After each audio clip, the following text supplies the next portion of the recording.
A Place in the Sun by Jill Rubalcaba. 13th century BC Egypt. Hunger drove the cobra from the land of the ghosts into the man village. She slithered along a garden wall, searching for food. Searching. She stopped to taste the night air for danger, then slithered farther into the place where humans lived, stopping now and then, cautious and searching. On the other side of the garden wall, a mouse nibbled seed in the sand beside a grain silo. The cobra sensed the mouse scratching. Food. She slipped into a crack in the mud brick wall. The cobra couldn't see the mouse, but she could feel it. She flicked her tongue, tasting the dust. Flick. Dust, tasting of mouse. Flick. Food. The cobra rippled toward the grain silo. Rising up and spreading her hood, she swayed from side to side, searching. With deadly speed, she struck and struck again. The mouse, paralyzed by the poison, fell on its side, heaving its last breaths. There was no hurry now, but the cobra, starved for so long, wasted no time and swallowed it whole. Now that the cobra's hunger was satisfied, she began to feel another discomfort. Cold. Sluggish from her meal, she looked for cover nearby. On the garden bench, she found a toolbox and slid inside.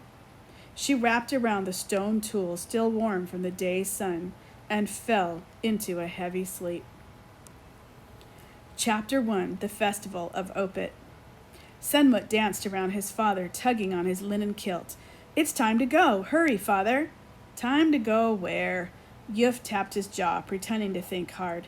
"The parade," Senmut said, frustrated by the delay. "Everyone will be at the river before we get there." Last year, the crowd had swelled in front of Senmut, blocking his view. He'd hopped up and down on his toes, but still he hadn't been able to see. The roads overflowed with people who had come to see the parade. Senmut had never heard so many strange languages. Just as the pharaoh turned the bend in the road, the crowd surged forward, pressing Senmut out. By the time he wormed his way to the front, Ramses II had passed, and all he could see was the backs of bald heads belonging to the priests. He had run to the Nile, dodging donkey and foreigner, hoping to watch the priests load the golden statue of the god Amun onto the royal barge, but the crowd was too thick. He never made it to the river's edge. He had fallen into the dust. His tears had mingled with the dirt. "I don't want to miss Amun again this year." "Yuf, don't tease the boy," Senmut's mother Nofret scolded. Yuf planted a loud kiss on Nofret's cheek. She swatted at him, ducking her head to hide her smile. Yuf laughed. "I'll carry you on my shoulders. You'll see Amun this time. But first, some breakfast." Breakfast?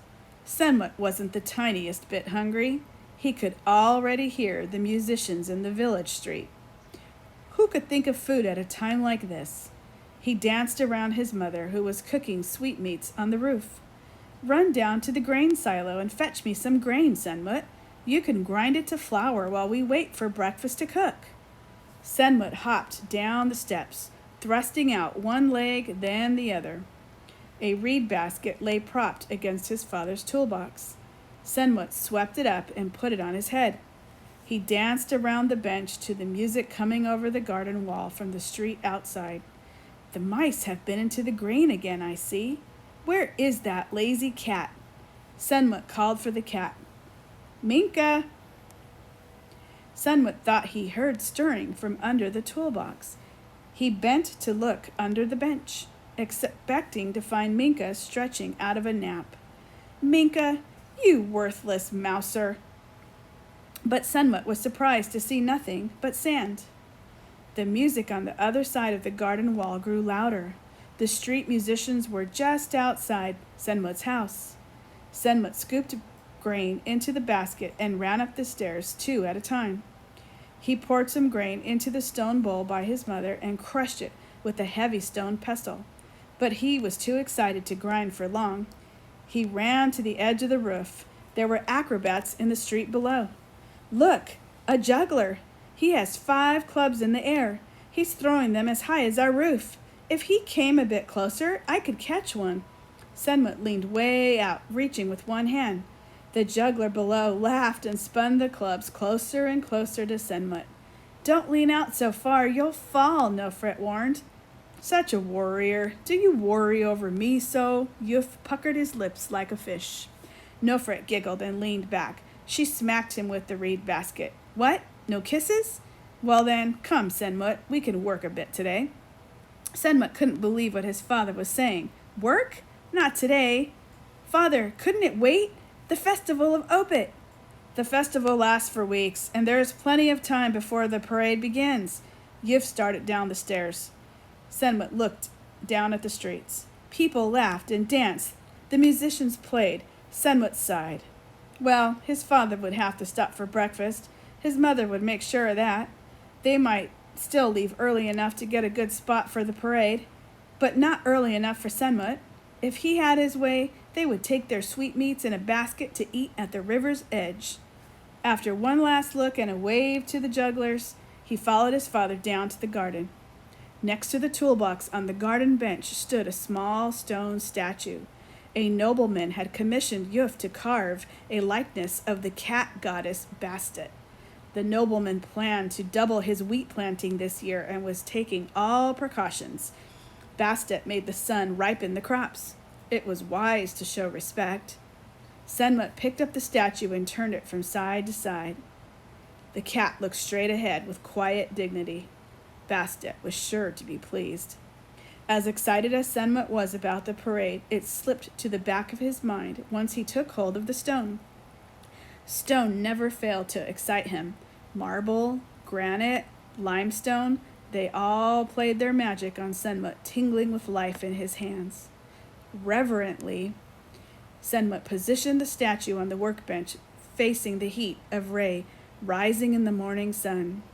A block of alabaster had been delivered from far up the Nile the day before. A large piece. It was beautiful.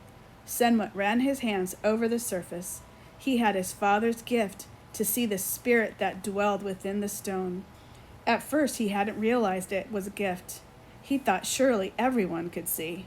The spirit was right there. How could they not see? But as he grew older and saw his friends back away from him, frightened, when he mentioned the stone spirits, he learned to keep quiet about them. His father told him that because the others could not see the image, they feared it. They thought it was an evil spirit lurking in the shadows beyond their vision. Yuf watched his son study the new stone. One day soon, you will have such a piece. Senmut wished he could have this piece. He did not want to wait for one day. Wait for the parade. Wait for his own stone. Wait. Senmut was sick of waiting. He plopped down on the garden bench, took up the polishing cloth and the statue of Bastet, and started rubbing fiercely. His father smiled at him. Yuf reached into his toolbox for a chisel. He pulled his hand out quickly, grasping his wrist. Father, are you hurt? Senmut was surprised. He saw the pain contort his father's face. Run, his father grunted through clamped teeth. Senmut stood still, confused. Why did his father want him to run? From what? Then, from the corner of his eye, Senmut saw the cobra waving in and out of his field of vision. He dared not move his head. The cobra had turned to him, swaying, searching for a deadly point of attack. Yuf threw himself on the snake. Run! The cobra turned on Yuf like twists in lightning, striking over and over at his face and neck. Looking frantically for something to hit the snake with, Senmut felt the weight of the statue still in his hand. When the cobra reared to strike, he threw the statue at the cobra. It hit her square in the head, knocking her backward against the garden wall. The snake disappeared into a crack in the wall. Senmut lunged for his father.